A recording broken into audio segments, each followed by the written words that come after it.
The commander of the Uruguayan Navy's United Nations mission in Haiti has been dismissed after the circulation of a video that allegedly shows Uruguayan peacekeepers sexually assaulting an 18-year-old Haitian man.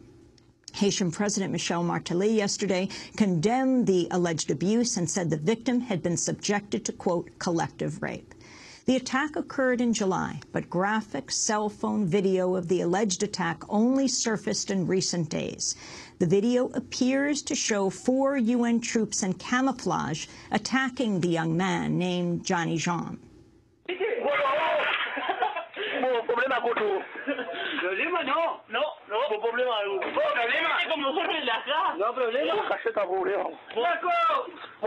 The video continues showing the men laughing and standing over Jean while he lies face down on a mattress, his trousers pulled down. Several men are shown restraining his arms and hands. The uniformed men speak Spanish, but it's inaudible. The Uruguayan Defense Ministry said yesterday it had begun a repatriation of the troops involved in the attack.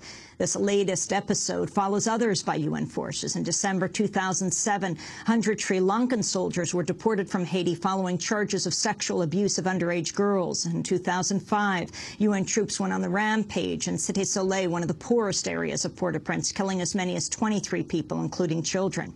Yesterday, there were demonstrations in Port Salut, the seaside town in Haiti, where the attack is alleged to have occurred. Independent reporter Ansel Herz spoke to resident Katya Daniel at the protest. We are here in support to Johnny Jean because of what happened to him. It could happen to my brother, it could happen to my sister, it could happen to anybody. So that has to stop. It's not the first time that happened here in Port Salut. It has to stop. It cannot be, that cannot be continued in the country. Those people are here. SWAT is called for peacekeeper, but they are not peacekeeper here. For the rest of the world to see what those people are doing to the poor country of Haiti. When they come to Haiti, that's what they are doing. They're not helping us. They're not coming here for help. They're coming here for abuse. We don't want him here. We don't want him here. They have to leave. They have to leave, and we need justice for Johnny Jean and the others. Katya Daniel was speaking with Ansel Herz. He's an independent journalist who's lived in Haiti for 2 years. He's joining us now from Port Salut in Haiti. He broke the story of the cell phone videotape. Ansel, welcome to Democracy Now! Explain what has unfolded, how you got this videotape, and what has happened since. What happened is in late July, it's not totally clear exactly what date it occurred, Johnny Jean was assaulted in some form inside the base. That's what the cell phone video appears to show. And what I've understood is that one of the soldiers who was present in that room was, making a video of this on his cell phone. He then, came outside of the base one day about a week later, and 2 young Haitian men were walking by the base. They were playing some music on their cell phone, and the soldier said, "Hey, I like that music. I'd like it on my phone." And so he came over and he gave the 2 Haitian men his phone. These guys were then looking through his phone to see kind of if he had any good music on his phone. This soldier, they saw this video on this soldier's cell phone, and one of the young men recognized his own cousin, Johnny Jean, in that video, and was shocked. He transferred that video using Bluetooth over to his friend's phone, and at that point the video had gotten out. And so those boys later gave that video to a local journalist and activist. They were later also in a meeting, they told me, with minustah officials. Minustah is the acronym for the UN peacekeeping mission here. And they told me that the minustah official who was there denied that this had happened, and then they showed him the video, and he broke out sort of sweating. He was shocked at what he was seeing. So that's how the video came out. I arrived here in Port Salut on Wednesday for the first time, and when I arrived, the family of Johnny Jean was making a criminal complaint at the courthouse about this incident. Time had passed, and Johnny Jean had not spoken out about this. I think that he was afraid. His mom said that he stayed in the house for 2 weeks after it first happened, and she didn't know what was going on. And then somebody was walking by her house and asked her, "Hey, do you know that minustah soldiers raped your son?"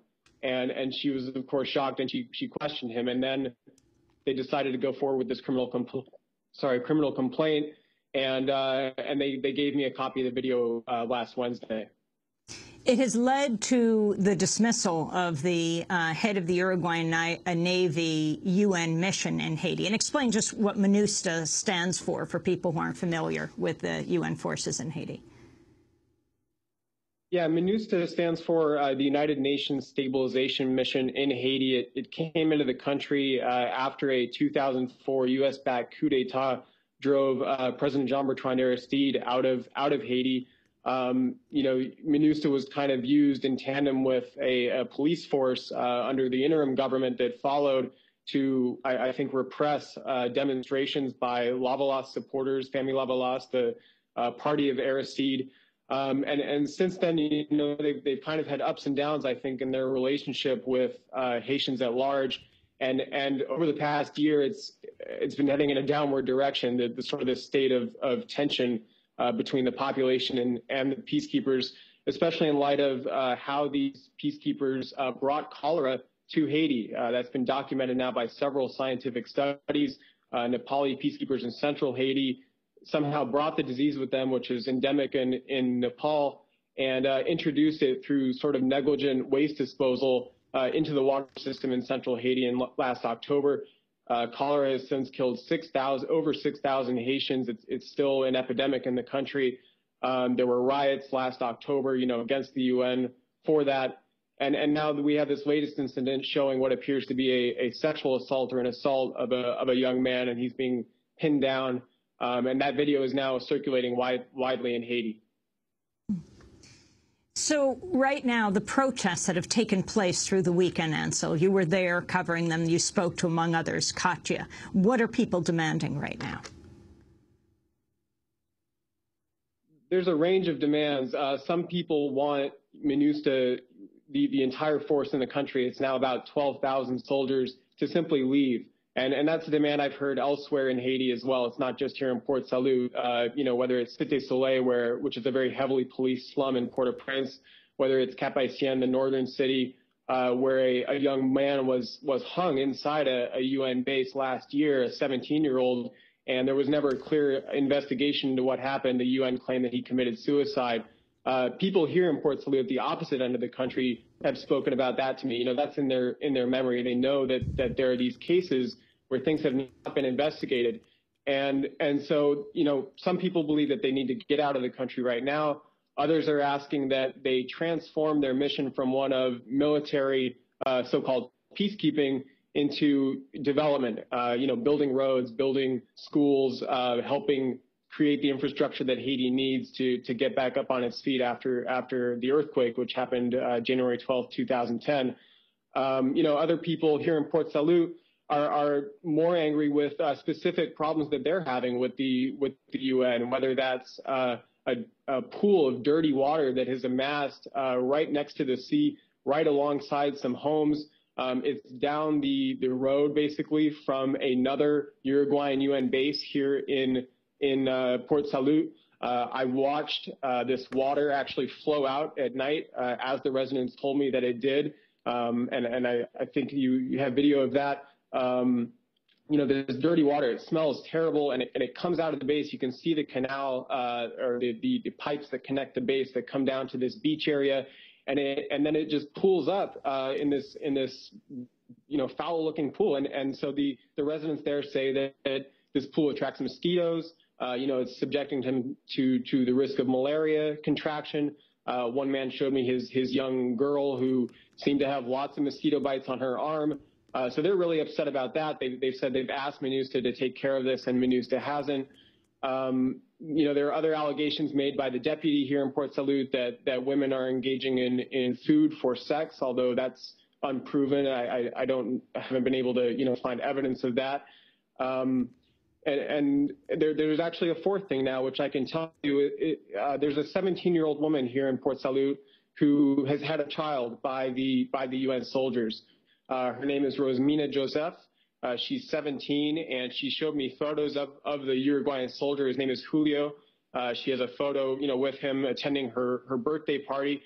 She's 9 months pregnant, and she's about to give birth this month she believes September 20th, with his child. She doesn't feel like he's supporting her the way he should. She doesn't know if she has the money to pay for what the services she'll need when she gives birth. So she's a minor, and I want to emphasize that according to her, this was consensual. But she is a minor, and that obviously goes against the regulations that the UN peacekeepers have, and we'll be writing a story about this shortly. And she's not the only one who's engaged in sexual relations with the UN peacekeepers here. There are two other women that I've met now. One is named Narlan Nazar. She's 22, and another is named Dodette. These are very poor women. They don't really have steady work. And these other two women, Narlan and Dodette, both have had children.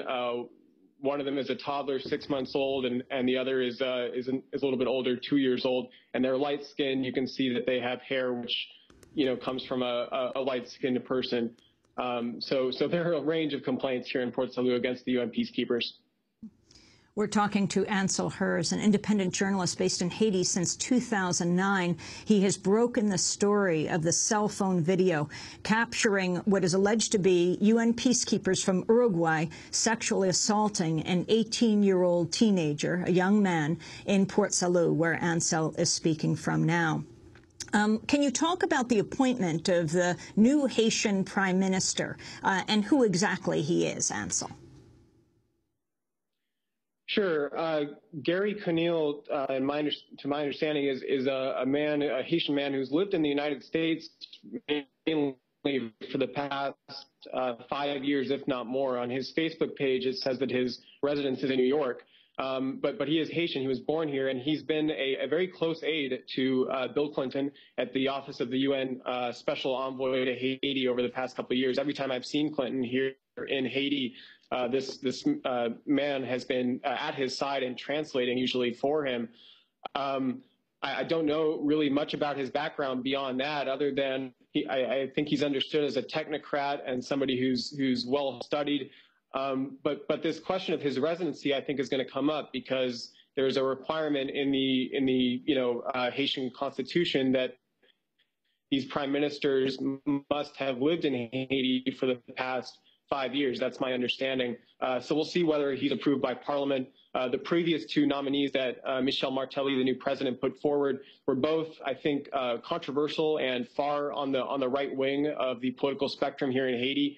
One was a former minister under the interim government that took power after Jean-Bertrand Aristide, and he oversaw some of these human rights abuses which are alleged to have taken place against Lavalas. So Gary Conille, the former chief of staff of President Bill Clinton, the UN special envoy for Haiti. He was his chief of staff while he was special UN envoy, now named by Michel Martelly, the president of Haiti, to be his prime minister. Finally, we're also getting word that a number 5 or 6 Oxfam members, including the head of Oxfam in Haiti, have also been withdrawn over issues of what exactly were the words bullying and misbehavior. Can you talk about these transgressions?